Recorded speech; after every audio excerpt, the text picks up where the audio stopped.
Okay, because then maybe I can go a little bit also with what Alpha and Mohammed shared, because maybe you are wondering also why both of them only stayed 3 months in Germany and not longer, because before I was talking about long-term opportunities, and of course, coming to Germany with a long-term opportunity is offering more possibilities also to stay after, because you have time to arrive in the country and find maybe an opportunity to stay.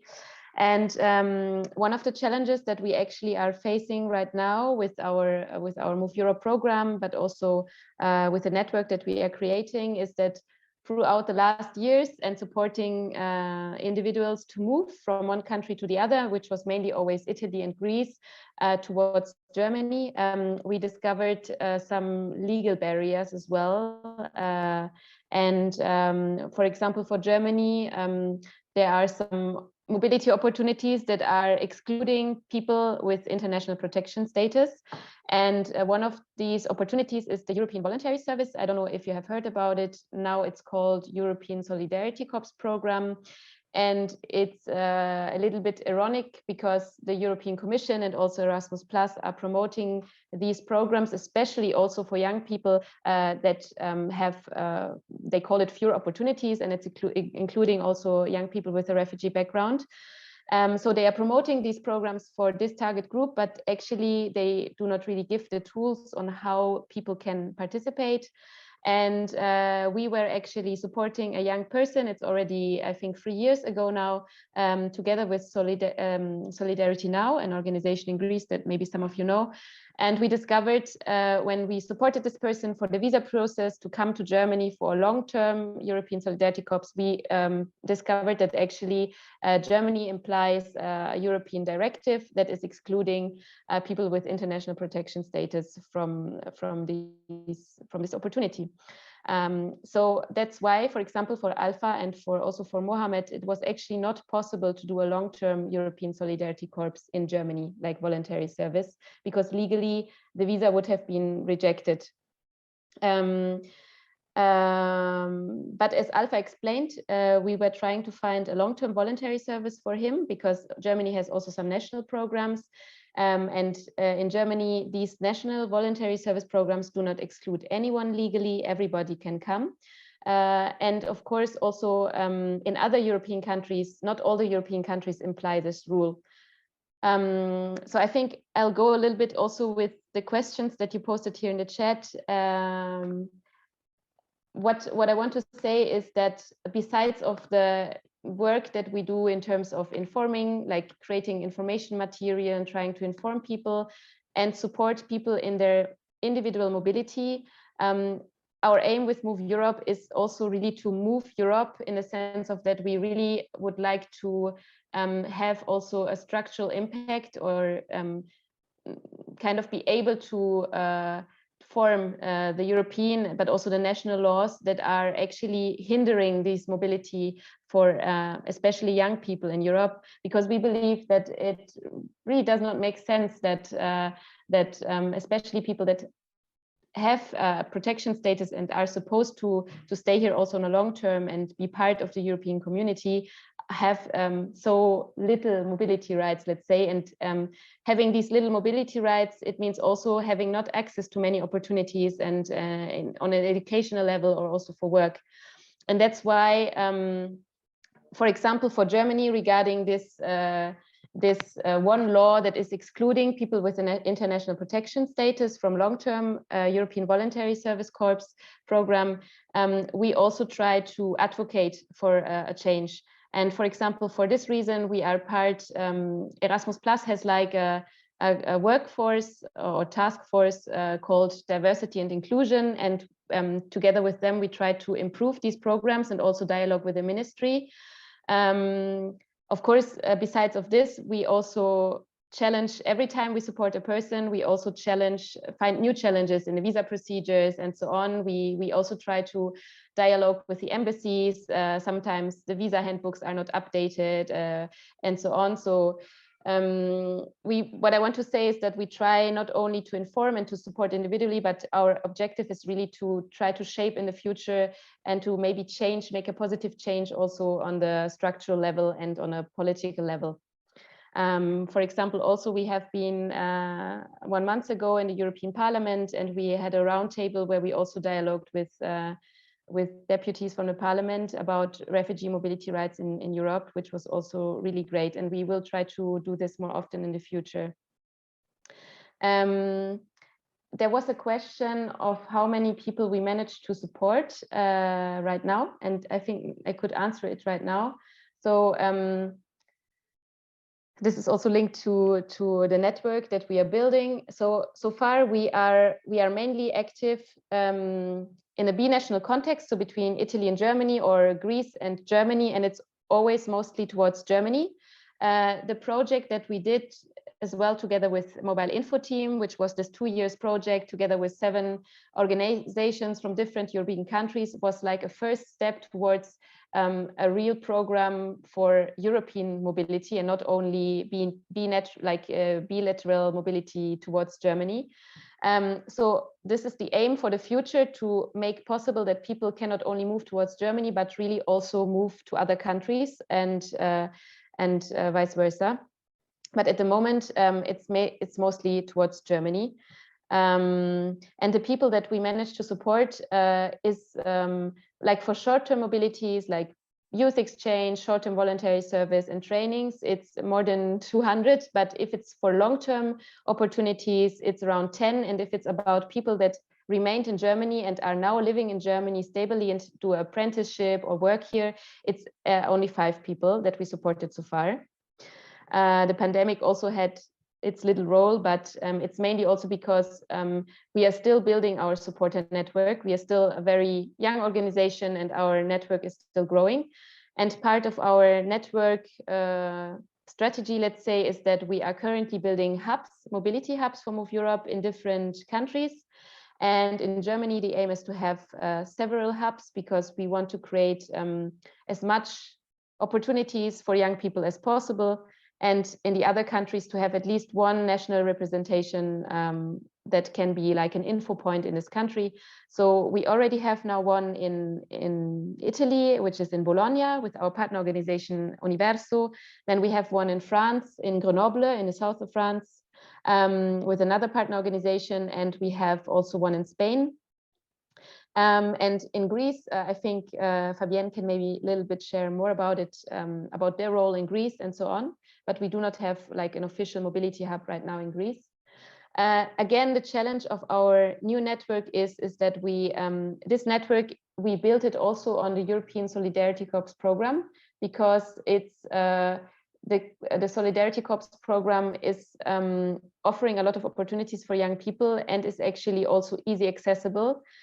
Also for the host organizations, and it's also sustainable because there is a funding behind it. But again, what I was sharing before, and this is the problem now for Greece, and I don't want to discourage you, but we have to be realistic. So for Greece, as most of the people in Greece receive an international protection status and not a complementary protection status, automatically they are excluded from all the long-term opportunities that we currently have in our network, and that we really have. But we are trying to, in this network, not only work with the European Solidarity Corps, but also with national voluntary service programs, which are accessible for everyone. And still, we are also working on a company strategy for having like apprenticeships and these kind of opportunities. So far, we have like just contacts to certain companies that are interested to collaborate with us, but we do not have like a network of companies in our Move Europe program that are offering apprenticeships and so on. We are still working on it. And yeah, these are the challenges that we are facing right now, and that people from Greece would face. I still would encourage you that if you know a person that actually would like to have a consultation about their mobility opportunities, or maybe what wants to move, even not to Germany, to another country, to reach out to us, because maybe we have contacts in other countries where we can link the person to, or we can still see if we find another opportunity for the person in Germany. And now I would, before I answer the other questions from the chat, I think I stop sharing and I pass my word to Fabienne again.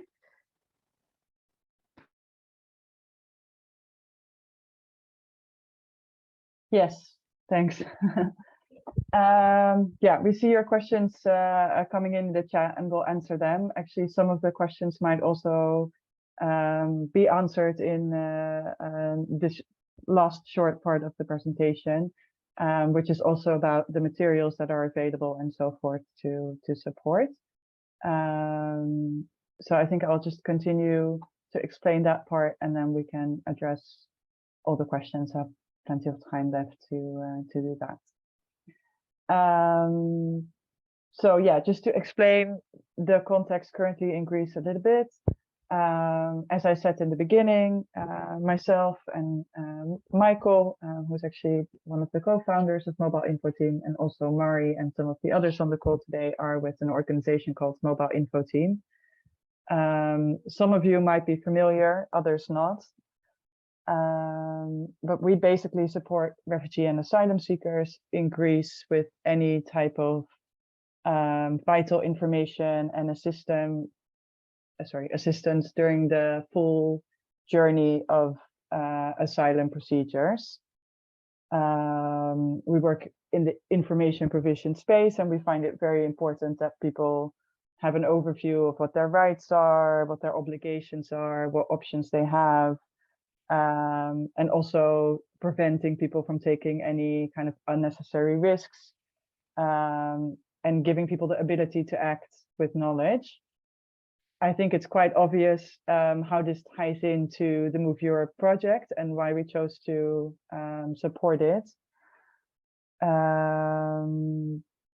Having access to the same mobility kind of opportunity that European citizens would have, in our opinion, and in the opinion of the Move Europe project, would increase the inclusion of people with a refugee background in Europe, in the society, and at the same time would potentially also counteract irregular movements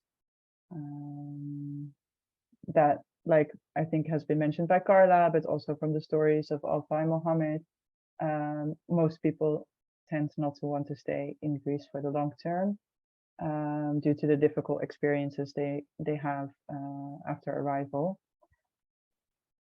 So to be able to offer legal ways is, in our opinion, of course, a great thing to support. So Mobile Info Team initially got involved in supporting researching the legal framework, what documents, procedures, etc.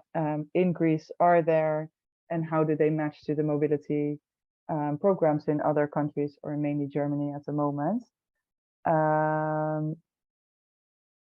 Of course, we are not, how do you say it, a youth or social work organization like many of the others that are involved in the project, but through our way of working. So people contact us through WhatsApp and Facebook Messenger. We work with people throughout Greece. We have quite a large network. So we are also looking to continue to support the project by potentially facilitating any kind of legal and administrative processes the same way we currently do with people going through their asylum procedures or renewing their residence permits or travel documents. So people could potentially, that have registered their interest with Move Europe and are going through the process, could be supported by a caseworker of MIT locally in Greece to navigate the Greek system, the appointments with the embassy, all of this kind of things. In the beginning, to explain a little bit more, like as Karla mentioned, there's no established hub yet in Greece, like as a sending hub. As we all know, there's many NGOs active in Greece, and many small grassroots projects. So also one of the reasons of this webinar today is to reach as many people as possible, to share this information about the program.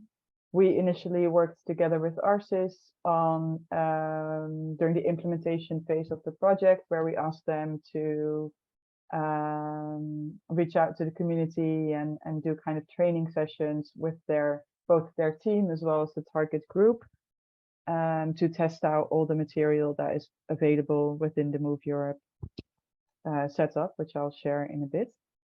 And as Karla mentioned, there have been a few others. I don't know, Karla, if you just want to quickly mention your connection or our connection with the other organization. Yes. So I thought it's interesting for the people here that are based in Greece or have a link to Greece to know with whom else we cooperated or are currently cooperating.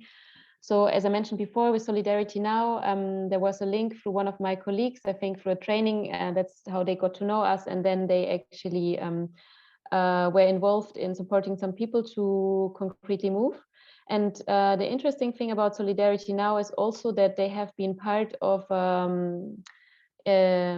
bigger project from the International Center for Migration Migration Policy Development in Austria, like ICMPD, and also the European Commission that was also working on refugee mobility rights in Europe. I was wondering, I think we can share later an follow-up email with a lot of links where we can share all the links that I also shared now in the chat with the materials and so on. And we can also share these programs that are doing similar things, but on another level, which is also interesting maybe for some people. Then with Action for Education, we actually just started a project now that is going to develop a training program for mentors, mobility mentors, we call them. It's people that shall be trained in the future to really support young people with a refugee background in the different countries in the mobility process, so before and during and after. And then United Societies of the Balkan is also cooperating with us since some years. They are mainly involved in our trainings that we organize in the framework of Move Europe. So it's mainly also Erasmus Plus funded youth worker mobility trainings, and they are like partnering with us for that. So for example, this week we will have a job shadowing in Greece with some international participants who are coming to the association, are going to visit their offices, and are also going to learn about Move Europe and so on. And I Have Rights, which is the former Samos group from the refugee law clinics in Germany. They got in touch with us when we were building up a network around 2 years ago, and some of them also participated in our Move Europe trainings, and they also know about Move Europe and are kind of information point for Move Europe in Greece as well, at least in Samos. Thanks, Karla. Oh, there's more functionality on Zoom that I knew about, because now we have a red line on a drawing on our screen. Okay, anyway, I don't know how to remove it, so I'll leave it there for now. If somebody wants to add some artwork, go ahead. Yeah, just to round it off a little bit, Karla went into quite a lot of detail about what is Move Europe and what are kind of the qualifications and possibilities. But in order to promote and facilitate the access of young refugees across Europe to these mobility programs, we worked a lot on strengthening the youth work network. That was one of the main goals, or the main goal of the project that we did in the past 2 years, where the direct target group was youth workers, volunteers, etc., working in the field of migration, and of course indirectly the young refugees that would qualify for the program. And what we actually did was a number of activities, which in the end resulted in 3 like concrete outputs, which I think, yeah, I see in the chat that Karla has already shared the link to, but that we'll also share in a follow-up email afterwards. But basically, we developed tools together that allow anyone working or volunteering in the field to share the information about Move Europe in a structured but also fun way that is applicable and understandable to the target group. One of the activities we've already done was a training activity with youth workers. Then we ran test sessions of the tools that I will explain a bit more across all of the participating countries. And now we're currently doing what we call what is called the Multiplier Event. So this is actually one of them. Depending on the local context, they are different. So we had one, the Belgian one that Karla was talking about, was in the European Parliament. This one is more online to reach as many different organizations as possible, and so forth. As mentioned, there are three tools available to help you get involved with Move Europe and to understand the program and to communicate to anyone who is interested, which is the mobility guide. There is also a printed version of, but of course online is quite easy to download. The mobility guide has information about the relevant legal framework in kind of a way that is as simple as possible. So it talks about these kind of restrictions on the Dublin Convention, what is Schengen, what is the Central European Asylum System, to understand kind of the basics that dictate what movements could happen in the program. It talks about the different residence permits in each of the sending countries. So there's a specific chapter on Greece. And then about any known mobility programs. So of course, like Karla said, this is still rapidly expanding and growing and constantly kind of being added to. Then there's a section on, okay, what happens if you found your program? So what are the visa steps and what are the documentation needed in each of the sending countries? And then it has kind of a final chapter on recommendations on how to guide and assist people throughout the program. From our experience, there's access to additional information and so forth. Then the other two guides kind of go together. So there's a toolkit which has loads of non-formal educational tools. Sorry, I lost my train of thought for a second. So basically the purpose of the manual is to provide youth workers or people working with young refugees to share the information about the program.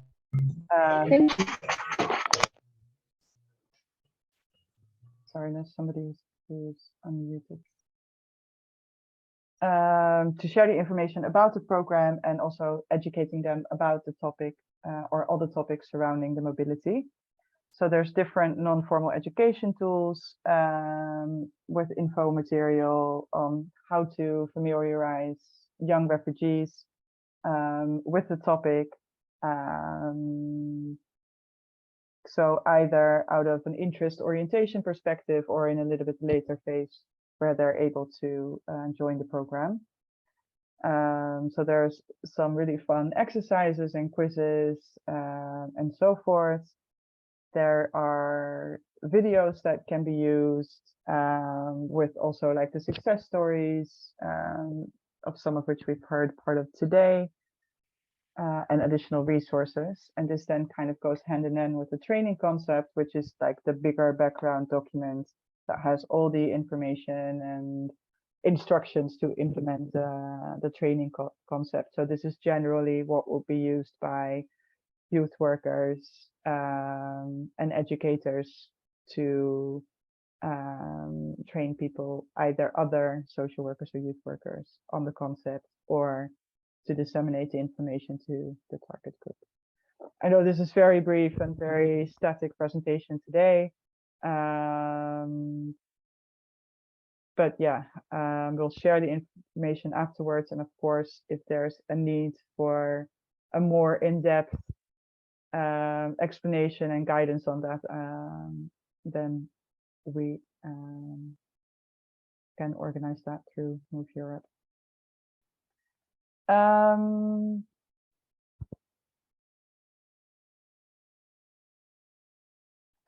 I think that is it from us. I know we've been talking quite a lot. I know that there's already some questions in the chat, which I suggest we go through. But if you have any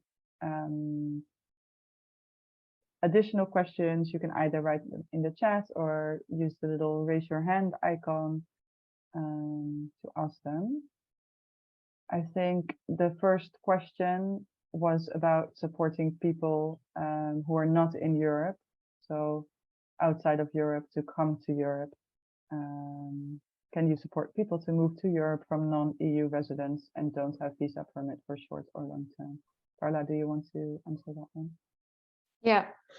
The answer is yes, we can support, and we do it currently, but this is actually not our main objective and target group, because we are really trying to facilitate the mobility within Europe for people that are already here and are, like Alpha said and Mohammed said, kind of stuck and or have this desire to move, or and so on. So our main objective and target group is to facilitate this mobility for people that are already in Europe. But yes, we can, in some individual cases, we can do it. And for example, in our network, the voluntary service programs that we also use to do this, they are open for people also outside of Europe. So depending on the country where they are. So yeah, it's possible.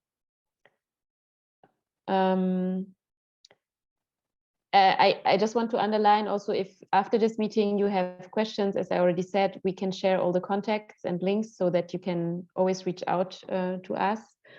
I think I will need some support from Marie to keep an overview of the questions. There was one question about the financial support of people. If they are financially supported, yes, of course they are. So the idea is that the participants do not have any costs, and in addition, of course, that they get financial support. So for the voluntary services, you have the housing and you have monthly pocket money, which is around 420 euro per month. And then you get also a language course paid, and there are other activities that are covered. Travel is covered. We cover the visa procedure costs and so on. So this is also why we continue relying on these Erasmus Plus programs, because they offer a lot of financial support for the participants and cover the main costs. For the national voluntary services and apprenticeships, it's already getting more complicated, because for the visa procedure, people have to prove that they have that they can provide for their livelihood. So in this case, we also try to support. In the past, we always made fundraising campaigns or like crowdfunding campaigns. The idea is always that the participants are supported by us and do not have to pay something or to cover costs or something like this. I think Mari is having some internet issues, but in the meantime, I can have a look at the questions. Mm-hmm. There's just a note from Katerina, who's signing off as her train is arriving. And she says thank you, and that she would love to have a separate chat. So she will reach out. Yeah, there's one question about, can everyone with travel documents take part in the program? I don't understand the question fully. I think it's actually important to have a travel document. It does not matter if it's a national travel document or like a national passport from the home country or a refugee passport. It's not important as long as the person has a travel document. The good thing is that even if the residence permit expires, you can apply for a visa at the embassy with the renewal of the residence permit. So even if the residence permit is expired and you just have like this paper where it's written that the residence permit will be renewed, as long as you have a travel document, you can apply for a visa. So this is maybe important to know.